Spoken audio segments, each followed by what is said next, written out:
All right, it's live. Anybody that's a subscriber should be able to see it now. So if you go on like your phone Oh or something like fuck. that, you'll be able to go live.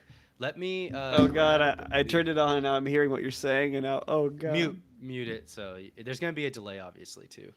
Um, okay, let me post it in our Discord. Ah, Lucas, I can see us.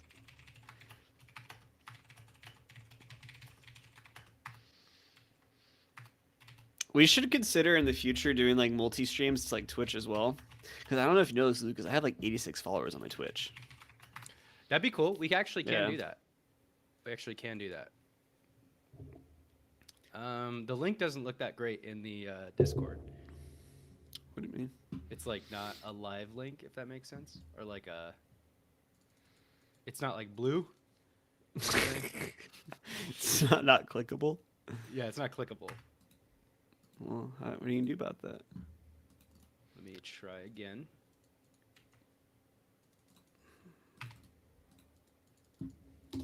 There, mine's clickable. Okay, cool. Uh, Can I pop out the chat? Yeah, I can. Cool. Sick. All right, so keep an eye on the chat, and then I'll do my thing. This is good practice for what we're gonna be doing later. So, cool. We are live. We'll be able to cut this later as well. I'm ready to go on Lost Aversion. You ready, Matt? Can your internet handle this? It can't. My internet's good. My PC sucks. All right, because Yeah. like you just got so pixelated. That's fine. Oh wait, Okay. how does it look on the? No, it looks fine on YouTube still. Okay, Okay. Cool. cool. Cool. Want to clap in? Yeah. Clap in. 3, 2. You good? 3, Shit, my 2, mic, sorry. 1. All right. Cool. How's it going, Matt? Bro, are you kidding me right now? Are you kidding me? Right That's loud. now? That's loud. Are we live? We're live on YouTube right now. Oh That's my right. god! Yeah. I was on my own TV show. We made it. This is our first Thanks for Playing live recording. We want to start doing these a lot more. So I think there's going to be a little bit of time travel involved here with the people that are listening to this on Spotify, Apple Podcasts, or Stitcher later on in the week versus the people that are listening to it right now via live. Um, for those of you that need to know where to find us when we go live, while we're live, we are putting links to our live YouTube sessions on the Discord. We're also soon going to be streaming these on Twitch pretty soon, and we'll be working on getting that stream up pretty soon. But basically, moral of the story, join us on Discord, and you will not regret it. How can they find our Discord? They could find our Discord, Matt. Great question. They could find our Discord by going to our Instagram account and clicking on the link tree in the description. You could find all of our links, our Spotify link. You can also find our Discord link to the server on there, and you can join right away. Matt, what is our Instagram? Everyone, you can find us on Instagram and Twitter at TFP Podcast. That's TFP Podcast with an S at the end. As well, you can email us. Thanks for playing pod@gmail.com. And hey, guys, if you leave a review, shit. I might read it out loud in one of the episodes. I'm not reading one out loud right now, so there hasn't been a new one in a while. Change that for us. Be the hero. That's right. You could That's be the right. hero. You could be the hero. Okay, guys. So, man, it's pretty exciting being live right now on a recording here. I think this is kind of worlds colliding right now. It's very exciting. So, gotta get used to just the live setting. It's You good? getting hot here. I'm good. I'm You're good. gonna have a good story for your brunch group now. Yeah, I did. I do. Everybody out there, I do have a brunch group now. I got invited to one, first time in my life. I'm very excited about it. I'm not sure if a lot of people have ever had the excitement of getting invited to a brunch group. Matt, you ever been a part of a brunch group before? I haven't. That's a And no when from Matt. when you were texting me this while I was at work today, I was like, "Wow, this is it, huh? This is I'm it. gonna lose Lucas. This is gonna change everything. Next, he's gonna join a country club. He's gonna start playing. He plays golf already. He's gonna throw in tennis too. Ooh, I've actually been trying to play some tennis. So I'm trying to play some tennis. Tennis is I'm going fun. to be playing a number of different high level games that people play at the rich guy level. Okay, and speaking of games, Matthew, today's topic for Anything is Possible is in fact loss aversion. Okay, everybody here, if you're not too familiar with Anything's Possible, this is a bi-weekly version of the show where we cover a different topic. Could be some game history, game trivia, or just something extra that that Matt or I find interesting when it comes to video games. And today's topic is loss aversion. Loss aversion being pretty uh, a pretty big base of a lot of game design, not just in video games, but in many of the games that we play, board games, sports, and things like that. And I'm going to be getting into different examples and the real principles of loss aversion. By doing this, I'm going to be playing a few games with Matt today on this recording. So for those of you that are listening to the podcast, you're not going to get the full effect. So we're going to be describing what I'm doing to play these games with Matt. They might involve coin flips, dice rolls, and things like that. So I have my trusty quarter here for the coin flips, and we're going to be going over some loss aversion. Matt, you ready? Put me in, coach. All right, so loss aversion. Most of what I'm going to be talking about comes from a phenomenal talk that was done by Jeffrey Engelstein at the 2017 GDC Game Developers Conference. It was a panel he did. You can find it on YouTube by Googling or searching up on YouTube loss aversion GDC. It's a great talk, about an hour long, typical conference panel talk, about 20 of which is a good Q&A session. And the principle of loss aversion is this. It's not a very it's very hard to state it very, very elegantly, but I'll try my best here. The main principle of loss aversion is that gains feel good. Wouldn't you agree, Matt? I agree. But losses feel worse than gains. Are you following? I like it green, not red. People will not take a risk on gaining against a loss unless what is to gain is higher than what is to lose. Okay? I know it sounds weird already, but I'm going to ask you a question, Matt. I want you to go with your gut here, okay? So for this episode, I want you to avoid thinking too hard on the question. Just think about what your gut says about something, okay? Okay. All right. So let's say I'm going to flip this coin. Okay, we can see it right here on the webcam while we're recording. I'm going to flip this coin. I'm going to put up $20 for this coin flip, and you're going to put up $20 for this coin flip. You're going to call heads or tails, then I flip it. And the winner gets the other's $20. Okay, so $20 to lose, $20 to gain. Would you take that? Would you take that risk? Yeah, take that risk. You would? Okay. You're different from the average person. Okay, because the average person would actually not typically take this sort of risk. It's a 50-50 chance, 50-50 risk, okay? And the gain is going to be just exactly what you put up to gain, right? So you put up 20, you have the ability to gain 20, okay?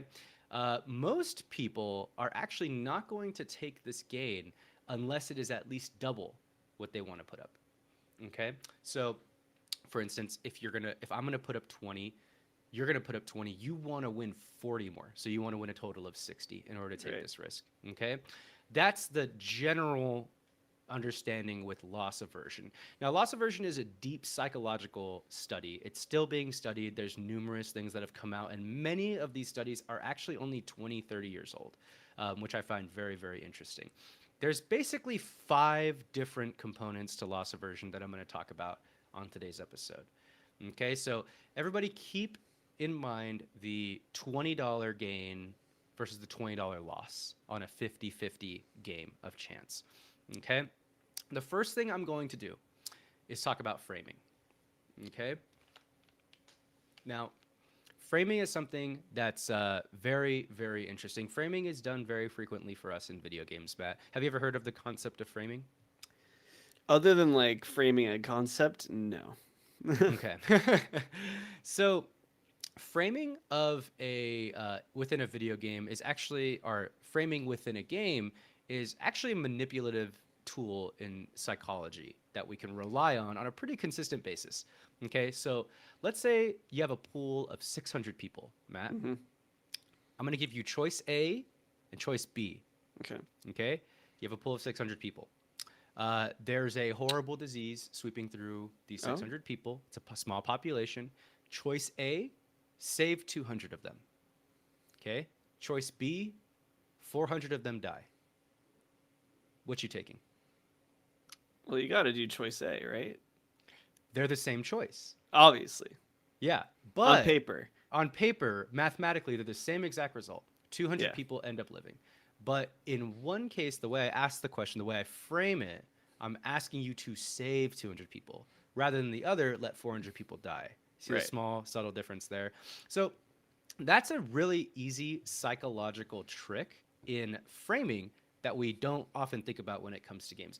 Games are doing this on a regular level all the time. Okay, so it's kind of the you gain versus what you gain versus what you lose, right? Because in one, the loss aversion is in that choice that you just made on choice A is actually an active example of loss aversion. You're choosing to avoid the loss of 400 people to instead save 200. Okay, Right. one feels like a loss, one does not feel like a loss. Does that make sense? Yeah. Okay, we'll get Because back I to mean, it's all about framing it, right? Yeah. Like you said. but Yeah. yeah, and we'll get back to framing a little bit later in this episode. But before we do that, I'm going to tell you about a really interesting 2012 study that was done with the Chicago Teachers Bonus. Okay, I think you're gonna like this one. Okay, I found this What one what kind insanely of interesting. what kind of group is that? So a Chicago, there was three groups of Chicago teachers that were participated in this study. I'm not quite sure the details of the study. I'd have to look it up. Probably post the source of this inside the description of the podcast episode. But there was a study that was done in 2012 of three groups of teachers in Chicago hmm with different incentives for a bonus structure. Okay. Now, Group A was the control group. No performance based bonus structure for them. Okay. Group 2, a bonus awarded if the students improve the test scores. A $10,000 bonus at the end of the year for improved test scores over the year. Okay? Group 3 received the $10,000 bonus at the start of the year. But if the Oh, students did not improve, they had to give it back. that's terrifying. It's terrifying, right? Yeah. Which group do you think had improved test scores? Group 1 with no performance bonus awarded. Group 2, where at the end of the year, if their scores improved, they got a bonus. Or Group 3, they had to give their bonus back. I'm gonna have to go with group 3 Group 3. because they were scared. Yep. Group 3 was the group where the test scores did improve. Why? Because loss aversion was actually at play here. Mathematically, bonus 2 and bonus or group 2 and group 3 can be seen as the same exact type of group, right? If in fact, if someone in group 3 just put that $10,000 in a box and was prepared to give it back, it's exactly the same type of situation as group 2. But Uh, loss aversions, well, the difference is that loss aversion is in play for group 3. but there's so many other variables that play here. I feel like. Wait, I want to make sure this was an actual study that was played This out, was, right? this was so I know where you're getting at, and this is not a perfect. I think it's not exactly perfect because Right. there Like, were can they be other required to factors. not spend the money, or could they be dumb and like blow it and then risk being down 10 grand additional? Right. I would assume so. I think Yeah. the yeah, there'd have to be a feeling of loss, and you know it. Sorry, the thing is that it's not. There's a number of different factors that can be at play, so you got to take this kind of thing with a grain of salt. Sure. But I think in an abstract way, when you think about it, I would much rather. I would feel more scared, therefore probably try harder in scenario number 3, which plays into my deep fear of losing something as opposed to gaining something. Yeah. So at the end of the day, if the numbers are exactly the same, if there's something to lose, it is just a scarier situation that enables you to perform a little bit harder. Okay? Loss aversion coming into play. Okay? I'm with you till the end of the line, pal. Okay. So I'm going to talk about something else here, switching over to point number 2, which has to do with picking something, then switching something. Okay? Okay. It's called regret. Oh, All right. Now I'm gonna got a do lot some- of that. I'm gonna do something for you, Matt, and it's gonna hopefully illustrate what I'm trying to go for here. Okay, so Okay. I have the quarter in one hand right here. Okay, if you're watching this live stream or you're watching this video a little bit later, I am, in fact, holding a quarter. Um, I'm going to put it in one of my hands. Okay, I'm going to mix it up. There, I'm holding both my hands up. Matt, which hand is holding the quarter? My left or my right? Always go left, left. Okay, my left. Okay, if you choose correctly, I'm going to give you $5. This is actually an example that Jeffrey Engelstein brings up in his exact conference talk. Okay, I'm going to give you $5 if you guess right. You just pick left. Okay, if you, okay, I'm going to propose this to you. Okay. I'm going to allow you to switch to the other hand for the same amount of money. So if you switch and get it correct, you're also going to get $5. Same money if you switch. Are you going to switch? No. Okay. What if I gave you $15 if you switched and got it right? Fuck yeah, I'm gonna switch. You're going to go for that? Okay. It's 50-50. Okay. You're correct. Okay. It is in my right hand. Oh! You now get something that was worth 3 times after switching. Okay. Yes. So you do not have regret. That has a 50% chance of working on the switch. So you're part of 50% of the population. What they found was that if something was of equal value, most people did not switch. You had the exact same chances in case number 1. Okay? But you chose to go with your number 1 choice. There's not necessarily a reason for you to do it other than the feeling of regret that you'd feel if you got it wrong. Okay? Think back to in school during multiple choice tests. Okay? You don't know the answer. It's A, B, C, or D. So you just pick A. Yeah. But you overthink it and you kind of want to switch it to C. But no. They tell you in school that what the right thing to do is Go with your gut. Go with your gut. Go with Yeah. the first thing. But what that really means is you want to avoid the loss. Because if you switch to C and you're wrong, it's worse than if you just got A wrong in the first place. Both have the exact same chances if you think about it, right? In that situation, if you absolutely don't know A, B, C, or D, right? So regret is always in play when it comes to loss aversion. Is this doing it for you? Are you learning anything or two? I'm just soaking it in, baby. Okay. I feel like I'm in a college lecture. It's a good thing That's though. cool. I liked college. Okay, good. Yeah, me too. I love learning, and I love that I get to learn something new for the pod and teach it to all the gamers out there.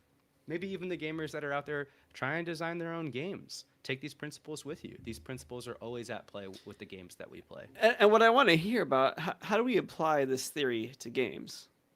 I'm going to get to some really strong examples a little bit down the line when it comes to loss aversion. Okay. But I want to touch on something called competence next. Okay. Competence is super, super interesting. Okay. I'm gonna demonstrate competence right here. Okay. Okay. This is gonna be a very subtle difference, and I have to verbalize it for our listeners out there. I want you to call heads or tails on this coin. Okay. Not in the air. Just call it now. Heads. It is tails. Shit. Okay. I'm gonna do something else for you now. Okay. I'm gonna visualize it. Okay. I'm gonna flip the coin first. I'm gonna look at it. Now I want you to call it. Heads. You got it right. Ah. What felt worse and what felt better? Well, inherently, the first one felt worse because I got it wrong. Okay. But let's pretend I got both right. Uh-huh. Or let's pretend I got both wrong, rather. Mhm. The latter would have felt worse because the play already happened. Yeah. And there's no, and I don't know. So it's Exactly. this feeling of, he knows the right answer. Yeah. But in one situation, in both cases, it's a 50-50% chance. Exactly. Right? The difference is the order of events that happen. Okay. And the competence that you might feel on either decision.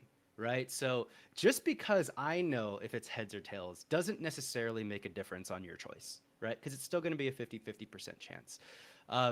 So A will be chosen as the what the first example of what we just did, where you pick before the action, you call the outcome before the action. That generally is what people feel better doing than the other way around. People do not like calling the outcome after the outcome has happened or during the outcome. It just feels a little bit worse. Um, so this is what we call the amount of information you know in proportion to what can be known. It's actually kind of gets a little heady and abstract. So because the outcome can be known by me, it makes you feel worse about your own knowledge of the situation. Okay, so because neither of us knew the outcome in situation A, you felt a little bit better Right. going into the situation. Yeah. As opposed to B, where I knew the information and you didn't, that made you feel just a little bit less confidence in what was happening. Does that make sense? Yeah. Yeah. Let's take this to a game, okay? I'm gonna give you a solid example here. Okay. This happens a lot in card games. This happens a lot in Yu-Gi-Oh! This happens a lot in Magic the Gathering. Okay? I'm not too familiar with some of the newer Yu-Gi-Oh! Mechanics that are in play, but I can tell you some things in Magic the Gathering that may happen. Let me know if you see this happen in Yu-Gi-Oh! A lot. In Magic the Gathering, there are situations where neither player knows the outcome of an event. Okay? Maybe there's a card that is a 50-50% chance. Sometimes a Magic card will have you flip a coin and destroy the monster that's attacking you off a coin flip. So I don't know what the result is. You don't know what the result is. But let's say I can destroy a creature off of something that like a face down trap card. Okay? Let's say the face down trap card is not anything that can kill the monster, but you might feel like it is because I have knowledge of something that you don't have knowledge of. Okay, so the dynamic of me having knowledge of something versus you not having knowledge of something, even though one thing has a completely different outcome than the other, makes you feel way, way less confident in the situation, right? In that particular situation with like Trap Card and Yu-Gi-Oh, it might come down to me being able to bluff really well. Sure. So you might see this kind of thing in poker a little bit. You might see it, but bottom line is the competence that you have in what can be known matters to the situation, even if what can be known doesn't actually interact with the outcome. Fuck. Makes sense? A little heady. I think it's very interesting stuff. Okay. One of my favorites, the endowment effect. Okay? If you give something to someone for free, they will value it more and want to stick with it than switch. Okay? I'll repeat that. If you give something to someone for free, they will value it more and want to stick with it. Perfect video game example I'm going to give you. The companion cube in Portal.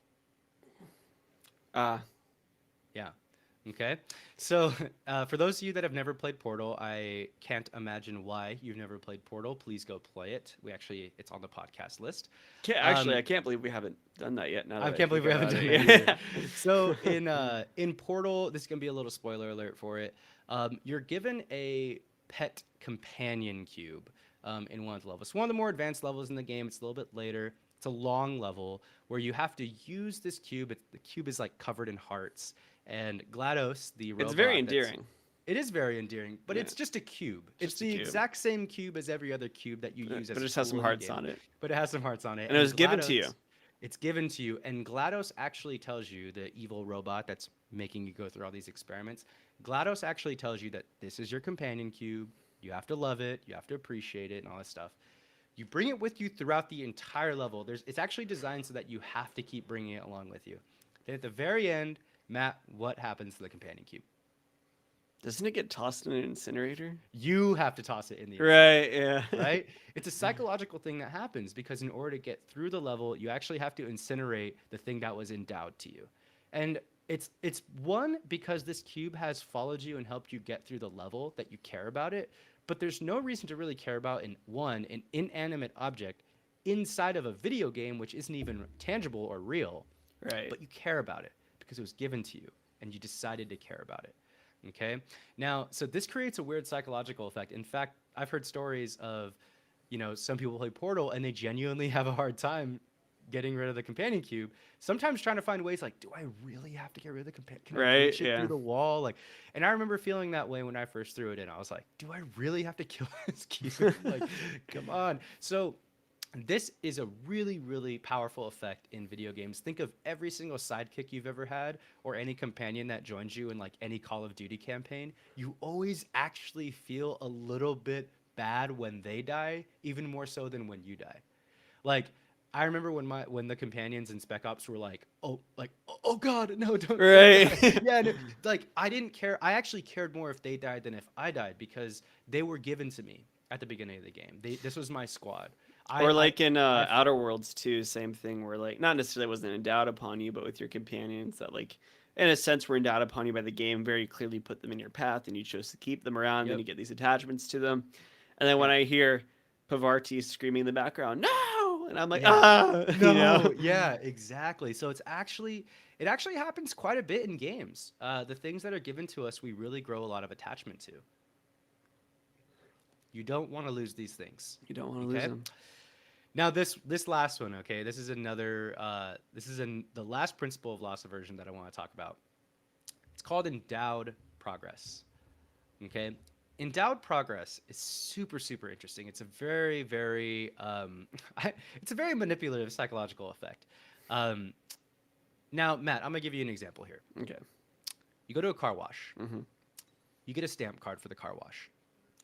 In situation A, the stamp card has eight spots on it, so you have to get Okay. 8 car washes to get a free car wash. In situation 2, you get another stamp card. It requires 10. Okay? So 10 car washes to get a free car wash. But the first 2 are already stamp free for you. In both situations, it is going to take you 8 car washes to get a free car wash. Yes. Which one are you going with? This is a pretty obvious answer. The latter one where they're stamped already. They're stamped already. Yeah. You've been bestowed some progress on this stamp card. Okay? And they found that in a study with this exact situation that the stamp card that had 10 on it was completed 19% more than the stamp card with 8. Okay? So people feel good when you give them a little bit of progress to start. Okay, so rather than starting from 0, they start from 2, but the result for the car wash is always going to be the same. They're going to get 8 car washes to give away a free one. Okay, you see this in what board game that we really love do you see this in at the beginning of every setup? Catton. That's right. Catan. Settlers of Catan. Settlers of Catan or Catan, depending on who you are and how your vibe is. Catan or Catan. That game awards you need 10 victory points to win the game. It gives you 2 at the beginning. Okay, you automatically start 2. It actually says this in the instructions. It says, "Don't worry, you already have 2 victory points. You're already close," and it makes you feel good that you already have 2, right? And I know that psychologically, when you're playing Catan, you actually do kind of feel good about those 2 victory points, even though they could have just as easily made it increase the number of victory points that you need by 2, right? Either way, you have to earn 8. Is the idea there? Yeah. Okay. So endowed progress can be very, very crucial when it comes to game design, and you see it in a lot of ways when it comes to ranking up in online games. People are either given a small amount of elo or start off at a slightly higher rank, right? Made for them to kind of maybe go up or down, but they're given a little bit at the beginning, right? I mean, you could play, let's say you play League of Legends, you start off with a little bit of gold to make some choices. It's a game design choice. You make some choices of what you want to buy in the shop, right? But they could easily just level everybody out, give everyone the items that they ideally should buy, and you don't get any money, right? Right. But that little bit of money that you get at the beginning makes you feel like, okay, well, I get to start off with a little bit of choices, even though you only really get like 2 choices in the Yeah. beginning. Yeah. Because you're not going to buy anything other than what you're supposed to buy in that situation. So loss aversion, right? Framing, okay? How are we framing our gains or our losses? Are we framing them by saving or destroying things? Okay, that's number one in the manipulation of loss aversion. Um, Regrets, okay? Are you going to change the choice that you made?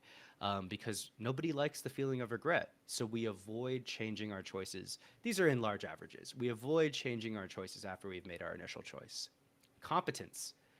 Does you making the choice of the outcome before or after the action happens, does that impact the way you feel about your choice or the action. And turns out it does, right? Endowment effect. People love the things that are given to them for free. In fact, they'll hang on to them, sometimes more so than their own progress, sometimes even more Sure. so than their own character, right? Sidekicks, companion cubes, inanimate objects, endowed progress. People love the idea of having a little bit of progress given to them, and they're more likely to complete the full progress if they're given a little bit to begin with, even if the amount is the same. Huh? Fudge. Okay. Now, let me ask, where do you see this? How do you see this being continued to being implemented in the games of the future? Do we see what we've already seen be built Yeah. upon? Do we see it just kind of be like a little gimmick here and there, just kind of make people feel better about themselves? Yeah, yeah. So I think that game design is shifting towards the principles of getting rid of loss aversion, or getting rid of loss by and large. Okay, so let's think about the games that are the previous generations grew up with, right? The two most popular games, Monopoly and Risk. Both games where you start with nothing, you gain a lot, and then you lose it at the end, and that's how you lose the game. Then think of the most popular game that's played amongst people in our board game generation. Catan, we've already kind of brought it up. It's one of the more Hmm. popular ones. Everyone's played it. You notice you don't lose anything in Catan. If you get a city, you get a city. Nobody can destroy it. Nobody can get rid of it. That's a good point as far as your victory points. Once you have no, you can lose You victory can lose them. points, You can lose them with like like your longest largest road and army, stuff. Yeah, longest road and largest army, but you're not losing your road, and your army is not shrinking. no, Somebody else is just gaining more than you. So it's actually a game design principle that feels a lot better to experience rather than like nobody loves losing a lot in Risk. Like losing right. in Risk just doesn't feel great. So rather than going towards a game design principle where you make people lose more, Catan is doing like more of a new style thing, actually a European game style where your opponents are gaining more. It actually has the same net result, you losing and your opponents gaining, but in this situation everybody kind of feels a little bit better because you don't lose anything. You're just Right. constantly building up more and more and more. Um, so I think that games are generally gearing towards that. I think that ladders in ranked systems with games are a little more um, kind of follow this principle a little bit more. Like for instance, um, so in League of Legends, I'm bringing this example up because I've been playing quite a bit of League. In League of Legends, when somebody leaves a game, so let's say it's a 4v5, somebody on your team leaves, okay? You do get a loss mitigated. So instead of losing 15 league points LP, you lose 6 or 5, right?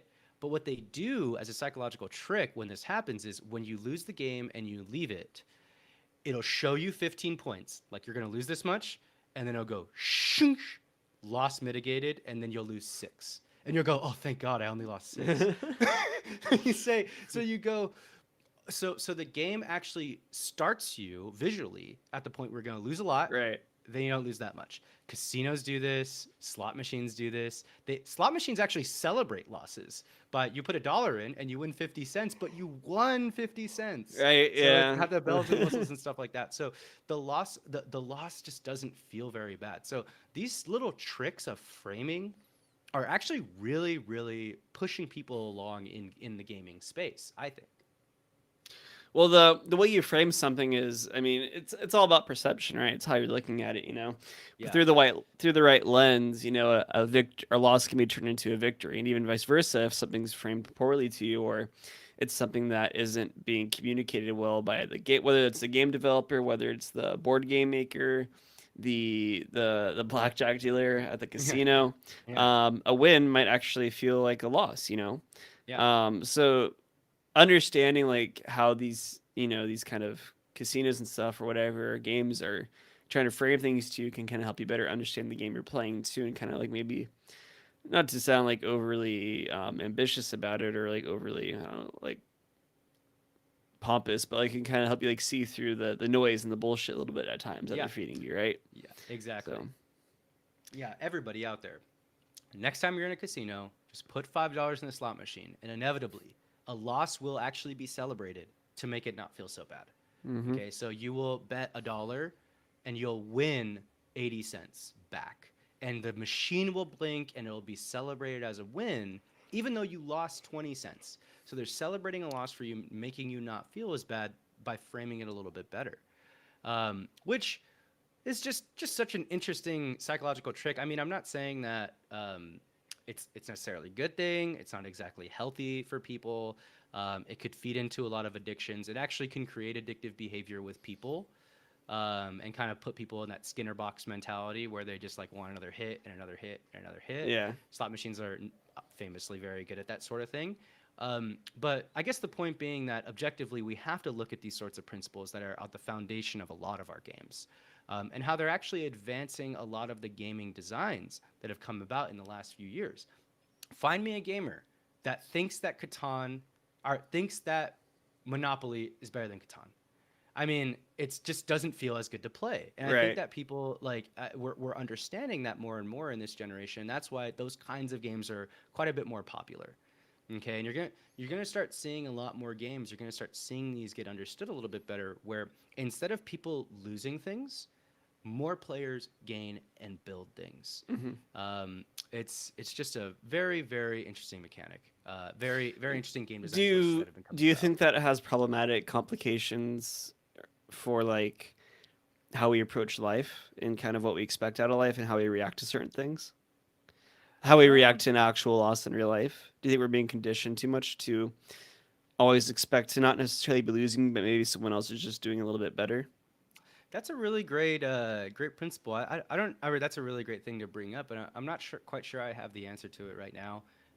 But it'll be interesting to see how we start feeling about wins and losses in the next 20, 30 years when these things are really conditioned into us. Mm-hmm.